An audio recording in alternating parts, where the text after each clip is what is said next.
Bila sudah kuucapkan, bila aku mulai kerjakan setiap amal dan perbuatan, itulah kawan Nabi ajarkan. Assalamualaikum warahmatullahi wabarakatuh. Ya, alhamdulillah bertemu lagi dengan siapa? Butari. Iya, bertemu lagi dengan Butari di Sentra Ibadah Baik. Tema kita kali ini adalah keluargaku. Di Sentra Ibadah kita akan berbicara tentang kakek. Siapa yang tahu kakek itu siapa? Iya, kakek itu adalah bapaknya ayah. Oh, kita punya ayah, punya papa, punya abi. Nah, itu bapaknya. Itu berarti kakek. Atau bapaknya ibu. Ya, kita punya umi, punya ibu, punya mama. Nah, bapaknya mama itu berarti kakek. Iya, ibu dan ayahku, kakak dan adikku, itulah keluargaku, menyayangiku selalu. Lagi, kakek dan nenekku, paman dan bibiku, itulah keluargaku, menyayangiku selalu. Baik, teman-teman sekalian, di Sentra Ibadah kali ini Butari akan bercerita tentang kisahnya Uwais Al-Qarni. Siapa yang pernah mendengar? Pernah? Oh, belum? Ya, baik. Yang belum pernah mendengar, kali ini Butari akan bercerita tentang kisah Uwais Al-Qarni. Uwais Al-Qarni adalah seorang sahabat. Sahabat itu orang yang hidupnya sejaman dengan Rasulullah meskipun tidak pernah ketemu dengan Rasulullah. Nah, Uwais Al-Qarni ini tinggalnya di Yaman, ya, jauh dari Rasulullah. Nah, Uwais Al-Qarni ini punya seorang ibu yang sudah tua, yang sudah sakit-sakitan. Uwais Al-Qarni ini termasuk orang yang soleh. Dia sangat cinta sama Rasulullah, sampai rindu sama Rasulullah. Sampai suatu ketika Uwais Al-Qarni ini meminta izin sama ibunya.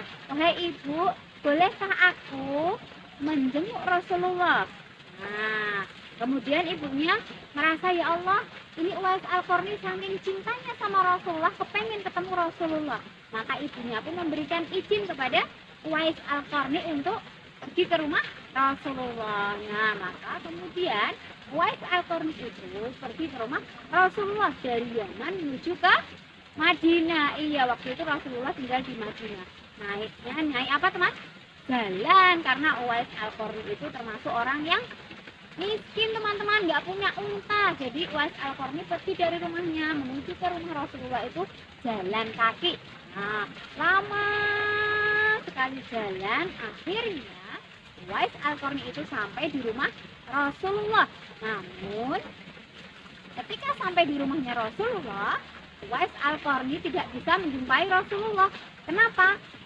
Kata Aisyah, istrinya Rasulullah, saat itu Rasulullah sedang pergi perang. Iya, Uwais Al-Qarni tidak bisa ketemu dengan Rasulullah, teman-teman. Nah, maka kemudian Uwais Al-Qarni bilang kepada Aisyah, wahai Aisyah, tolong sampaikan salam saya dari Uwais Al-Qarni kepada Rasulullah.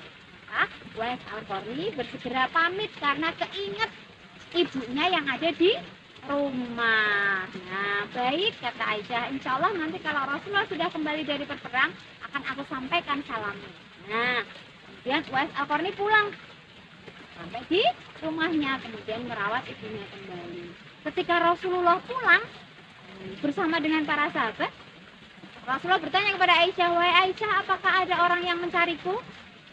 Iya ya Rasulullah, beberapa waktu yang lalu ada orang namanya Uwais Al-Qarni menitipkan salam kepada engkau. Nah, kemudian kata Rasulullah kepada Ali dan Umar bin Khattab waktu itu yang ada di sebelahnya, wahai para sahabatku, nanti suatu ketika kalau kalian ketemu dengan Uwais Al-Qarni, mintalah doa padanya. Nah, pada saat itu Umar bin Khattab dan Ali itu tidak mengenal, tidak tahu siapa itu Uwais Al-Qarni. Tapi, oh iya Rasulullah, insya Allah. Nah, kemudian tadi Uwais Al-Qarni kan pulang lagi ya, pulang lagi di rumah bersama ibunya. Kemudian ibunya bilang kepada Uwais Al-Qarni, Uwais, ibu ingin sekali pergi haji. Uwais Al-Qarni, oh iya bu, insya Allah dengan izin Allah saya akan bisa membawa ibu pergi haji.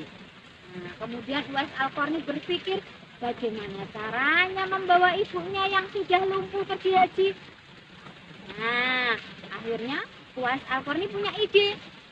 Setiap pagi dia menggendong anak lembu dari bawah ke atas bukit, teman-teman.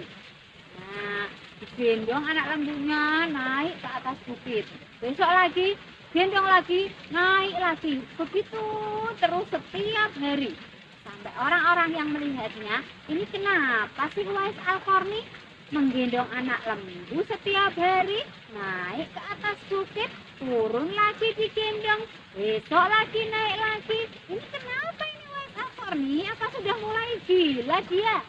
Nah, orang-orang pada bertanya-tanya, tetapi Uwais Al-Qarni tidak pernah menyerah. Dia setiap hari menggendong anak lembu, naik ke atas bukit, turun lagi, besok lagi naik lagi, turun lagi, begitu seterusnya sampai anak lembunya sudah menjadi besar. Kira-kira kalau anak lembunya menjadi besar, tambah berat apa tambah ringan? Iya, tambah berat.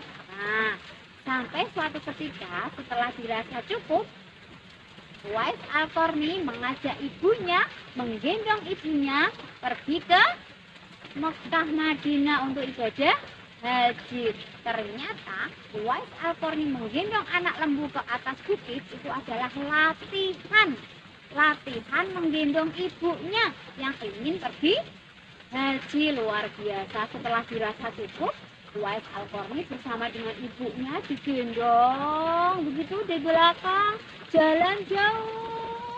Kalau waktunya sholat, istirahat, makan bekalnya secukupnya. Kalau sudah istirahat, digendong lagi, jalan.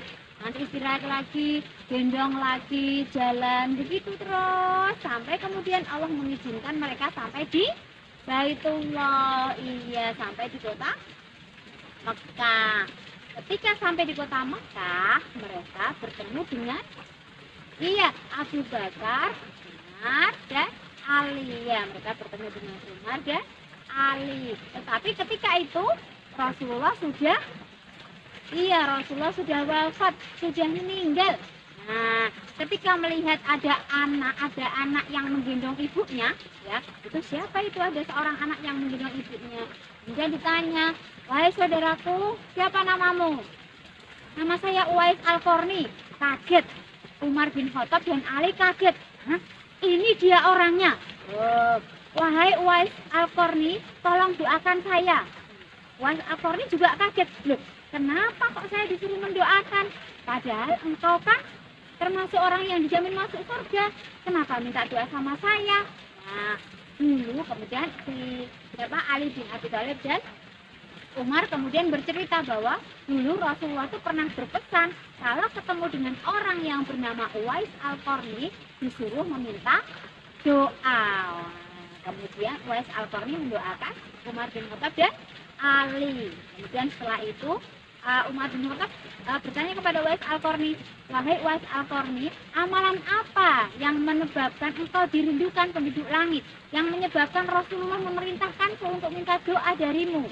Nah, kemudian Uwais Al-Qarni, saya bukan orang muslim yang kaya, wahai Khalifah. Saya adalah orang miskin, saya tidak bisa sedekah banyak-banyak, saya tidak punya amalan istimewa. Saya hanya punya seorang ibu yang dengannya saya berharap bisa mendapatkan surga. Luar biasa. Kemudian Umar bin Khattab dan Ali tahu, oh jadi ini toh yang menyebabkan Uwais Al-Qarni itu dirindukan oleh penduduk surga karena kecintaannya kepada ibunya, karena baktinya kepada ibunya, karena pengorbanannya kepada ibunya. Nah, dikisahkan sampai dengan ketika Uwais Al-Qarni itu meninggal. Uwais Al-Qarni itu kan bukan orang kaya ya, termasuk orang miskin, tidak punya banyak kenalan. Ketika meninggal, tiba-tiba banyak sekali orang berdatangan, orang asing banyak berdatangan. Tetangga-tetangganya pada bingung, ini siapa toh ini? Pada nggak dikenal semua. Ternyata dikisahkan bahwa mereka itu adalah malaikat Allah yang diturunkan Allah dari langit untuk mengurus jenazah Uwais Al-Qarni. Masya Allah. Kenapa? Karena Uwais Al-Qarni ini sudah dirindukan oleh penduduk langit. Luar biasa. Siapa yang mau jadi seperti Uwais Al-Qarni? Angkat tangan. Iya, sama. Budari juga kepengen seperti Uwais Al-Qarni yang bisa berbakti kepada orang tuanya. Baik, nanti di sentra ibadah teman-teman boleh mendengarkan kisahnya Uwais Al-Qarni, kemudian mengerjakan khot ya. Khotnya yang kemarin sudah dibagikan oleh Bu Guru. Nanti dikerjakan satu lagi ya, lembar kedua ya teman-teman. Baik, insya Allah sampai di sini dulu ceritanya Bu Tari. Kita sambung lagi di sentra ibadah tema selanjutnya. Wassalamualaikum warahmatullahi wabarakatuh.